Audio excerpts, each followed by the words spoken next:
People think they know Ozzy Osbourne. They see the darkness, the wild stories, the Prince of Darkness. but very few know this side of him. This story begins quietly. Far away from screaming crowds and stadium lights, A small community music program had organized a modest talent showcase. Nothing fancy, just kids, a small stage, borrowed instruments, and proud volunteers. among them was a 12-year-old boy who had grown up without parents, moving between foster homes and group shelters. Music was the only thing that stayed. He didn't have expensive gear. He didn't have lessons. He learned by watching old videos, Replaying songs over and over, teaching himself chords on a worn-out guitar that barely stayed in tune. When his turn came, he stepped onto the stage. hands shaking slightly, eyes fixed on the floor. The room was polite but distracted. No one expected much. Then he started playing. Not perfectly. Not loudly, but honestly. There was something raw in the way he played. Something real. What the boy didn't know was that someone very special was watching from the side of the room.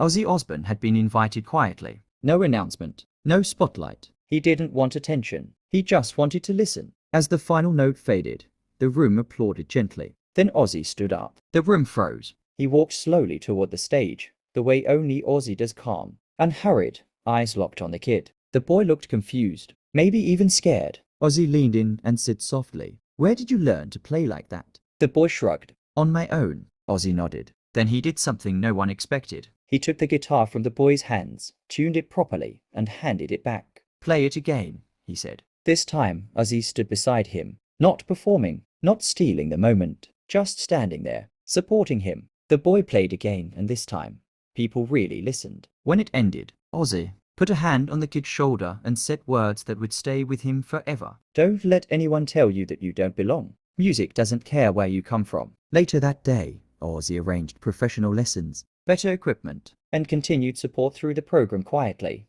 without press, no headlines, no cameras, just help. That boy didn't become famous overnight, but he stopped believing he was invisible. And sometimes, that's the biggest miracle of all. Because behind the legend, behind the darkness, was a man who never forgot what it felt like to be lost and seen for the first time. This is why Ozzy Osbourne was never just a rock star. He was hope when no one else was looking.